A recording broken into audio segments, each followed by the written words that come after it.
Hello movie lovers. Sarathi S Krishna డైరెక్షన్లో కిచ్చా సుదీప్ హీరోగా act చేసిన హెబ్బులి అనే కన్నడ మూవీకి తెలుగు డబ్బింగ్ వెర్షన్ ఇది.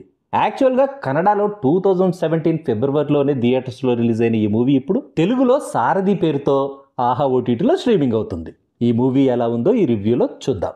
ఇదొక action thriller. 2 hours 20 minutes duration ఉన్న ఈ మూవీని మీరు మీ ఫ్యామిలీతో కలిసి కూడా చూడొచ్చు. కానీ రివ్యూ ఫినిష్ అయ్యాక డిసైడ్ అవ్వండి అసలు ఈ మూవీని చూడొచ్చో లేదో. ఆర్మీలో స్పెషల్ ఫోర్స్లో పనిచేసే రామ్ తన అన్న కలెక్టర్ సత్యమూర్తి సూసైడ్ చేసుకున్నాడని తెలిసి సొంత ఊరికి వస్తాడు. తన అన్న ఉరివేసుకుని ఆత్మహత్య చేసుకునేంత పిరికివాడు కాదని, తన మరణం వెనకేదో రహస్యం దాగుందని, తనది ఆత్మహత్య కాదు హత్య అయి ఉంటుందని భావించిన రామ్ ఆ మరణం వెనుకున్న అసలు నిజాల్ని ఎలా కనుక్కున్నాడు, ఆ ప్రాసెస్లో తను ఎలాంటి ఛాలెంజెస్ను ఫేస్ చేశాడనేదే ఈ movie basic story. Basic story విరగానే మీకు అర్థమైపోయి ఉంటుందిగా, ఇలాంటి స్టోరీస్ ఇదివరకే చాలా వచ్చాయి కదా అని. మీరు అనుకున్నది కరెక్టే. ఇలాంటి కథతో మనం ఇదివరకే చాలా సినిమాలు చూసేసాం. ఈ మూవీ కథ కూడా సేమ్ అదే టెంప్లెట్. ఎలాంటి కొత్తదనము లేని రొటీన్ స్టోరీ. కథ రొటీన్గా ఉన్నా స్క్రీన్ ప్లే అయినా ఎగ్జైటింగ్గా ఉందా అంటే అదీ లేదు.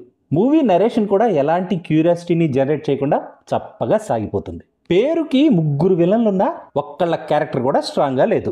లవ్, రొమాన్స్, ఎమోషన్స్ని మిక్స్ చేసుకుని రాసుకున్న వీక్ అండ్ రొటీన్ స్టోరీతో, ఆర్డినరీ స్క్రీన్ ప్లేతో ఈ మూవీని ఆడియన్స్కి ఇంట్రెస్టింగ్గా ప్రజెంట్ చేయాలని ట్రై చేసిన డైరెక్టర్ ఎస్ కృష్ణ తన ప్రయత్నంలో దారుణంగా ఫ్లాప్ అయ్యాడు. సినిమాటోగ్రఫీ పర్లేదు, హీరోని లేపడానికి మాత్రమే యూజ్ అయిన ఈ మూవీ బ్యాక్గ్రౌండ్ మ్యూజిక్ కూడా బాలేదు. ఎడిటింగ్ కూడా గొప్పగా ఏం లేదు. ఇక సాంగ్స్కి తెలుగులో లిరిక్స్ ఎవరు రాశారో తెలియదు కానీ లిరిక్స్ అయితే చాలా బ్యాడ్గా ఉన్నాయి.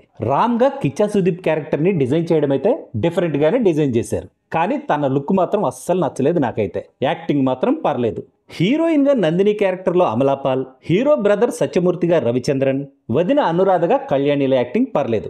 3 విలన్స్గా యాక్ట్ చేసిన కబీర్ దోహన్ సింగ్, రవిశంకర్, రవికిషన్లను మాత్రం ప్రాపర్గా యూజ్ చేసుకోలేదు డైరెక్టర్ ఎస్ కృష్ణ.